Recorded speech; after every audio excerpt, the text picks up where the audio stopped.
And I'm seeing more and more of this. The most of the problems are in the Pacific region. Hawaii is getting planes landing all the time, every day almost, emergency landings, Guam, other Pacific islands. But of course, because Fukushima is releasing huge amounts of radiation every single day for every day since it's happened, um, the air column of the Pacific is more contaminated than any other area of the world. And the highest incident rate of forced landings or emergency landings, crashes, and everything is in the United States. And that's because the radiation is coming this way from Japan. And the American government has created such an economic disaster in the United States, and Fukushima's had an effect too, that our airplanes, our commercial planes, are not being serviced properly. They're not being maintained. They are stealing, the companies are stealing the pension funds of the employees, then selling the company to another airline company. They're merging, and each time those mergers occur, the pension funds are stolen from yet another company of employees. Yeah, with that corporate name change comes a hand washing. Yes. I want to remind everyone, too, who's not familiar with the releases from the Fukushima accident, that there were 2,000 isotopes, as Loren had mentioned earlier, that blew out of those reactors, out of that site, and are continuing to this day. There was an EU study that concluded Fukushima had released 210 quadrillion becquerels of just cesium-137 into the air at the beginning of the accident, and a senior researcher at JMA, Marine Chemistry, had said that 30 billion becquerels of cesium and 30 billion becquerels of strontium are being released into the ocean every day.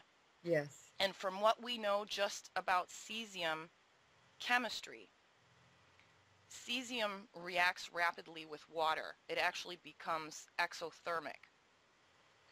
And when it combines, it forms cesium hydroxide.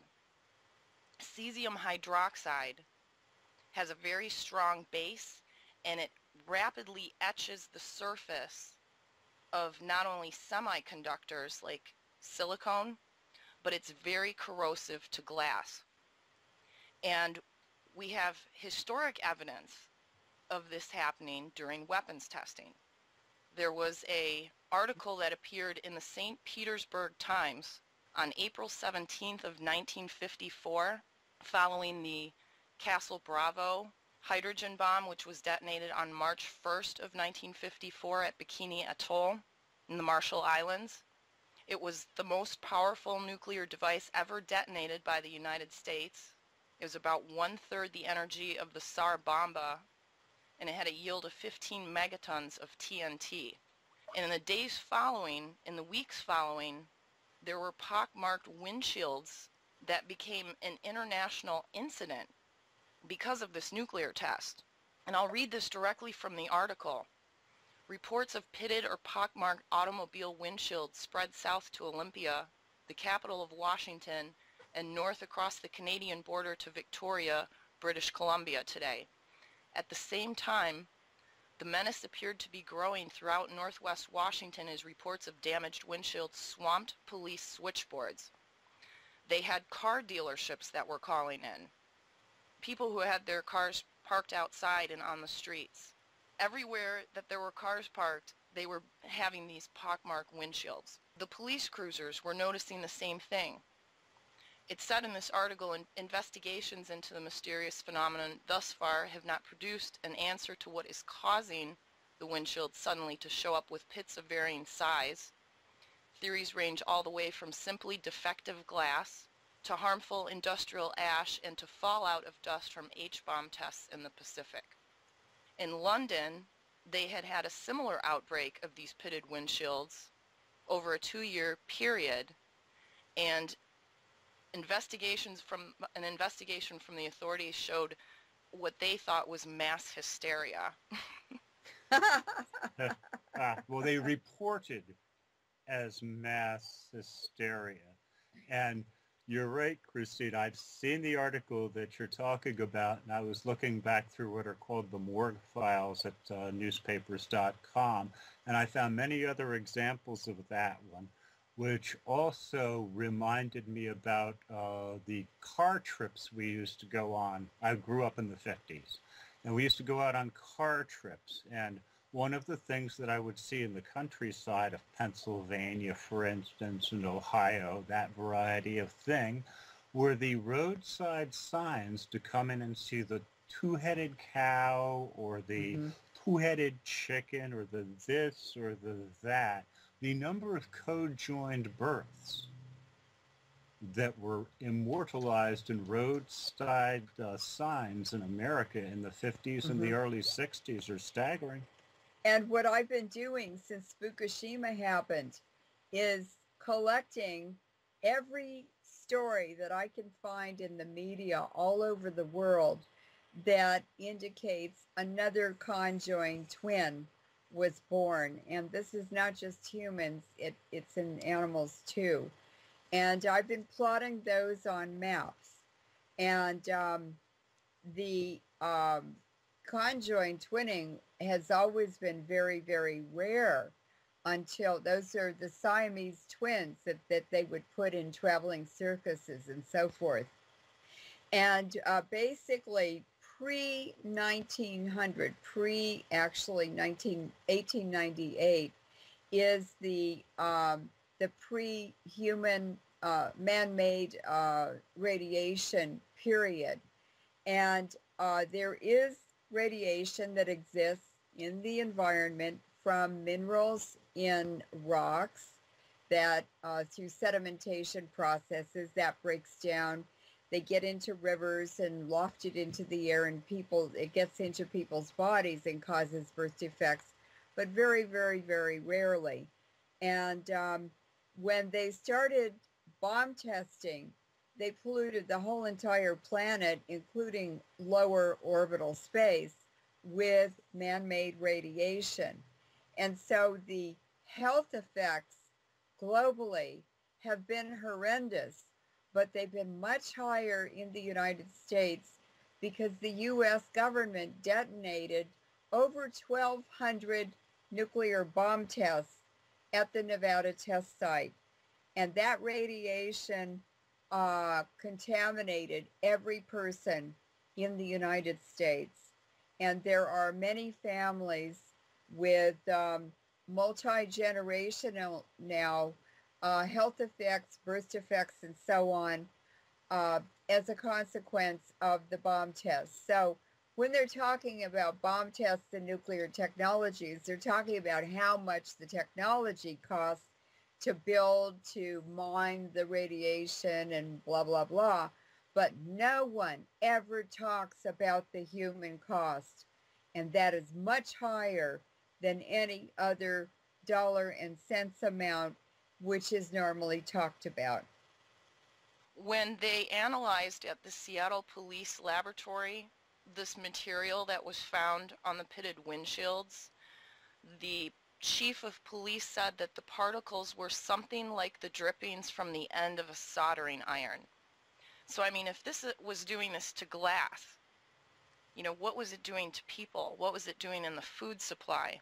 And, you know, whenever you and I have done interviews, whether we're talking about the health effects, excess mortality rates, sickness and cancer, heart attacks in athletes and young people and people that travel a lot, people that fly a lot or live on the West Coast, something that always comes up in each interview is you always say, none of this is new. That's right. That's right. All right, should we move on to number 3? Yes. electrical components, Larry? Well, it's all part and parcel of the same effects. The effects that you described, the effects, the multiplier effect that traveling electricity has in gathering other, attracting other forms of radionuclide. And what happens is they're hitting each other, bouncing off of each other. They're pulling energy off of each other and out of the metal and the medium that they're transiting through, that variety of thing. You have to put up more shielding. There's more that you have to do to protect your electronics as you go down the road because the electronics themselves are getting thinner. The equation just, it all marches in the same direction, and it's inevitable. It's zero sum. Nanotechnology is a very good example of how electricity or electrical fields or electrical technologies are affected by ionizing radiation, which is what we're talking about. And nanotechnology occurs in projected fields of electricity to the building blocks of material, of matter, and those would be atoms. And they project an electrical field, and they manipulate the atoms in that electrical field to form building blocks that produce very, very tiny particles, a tenth of a micron in diameter or smaller. Now, a human hair is 50 to 80 microns in diameter if you cut it in half. A tenth of a micron is many times smaller than that. And this is basically what is being released from these nuclear power plants from nuclear weapons. And by the way, they're using mini nukes on the battlefield in Iraq, Afghanistan, Lebanon, Gaza, all over the world. And they are exempt from international treaties if they're 5 kilotons or smaller. Now, I was trained by a Manhattan Project scientist, Marian Falk, who made the hydrogen bomb work for the United States government by solving all the problems on it. And he taught me for 10 years in his living room all of this information, how to think about it, how to present it, because he said, I'm opposed to exposing the public to radiation, ionizing radiation, and I want you to be my spokesperson and go around the world and warn people, because I can't do it. There are many countries he could not even go to if they even let him out of the United States, and he's in his 90s now. So I did that. And the problem with nanoparticles is they are not subject to the gravitational forces, so they stay suspended in the air permanently until they're rained out or snowed out. And the problem with Fukushima and other nuclear technologies that release radiation, this is on the battlefield or for energy or for whatever they're using it for, is that once they get into the atmosphere, 95% are rained or snowed out into the environment in just 3 months.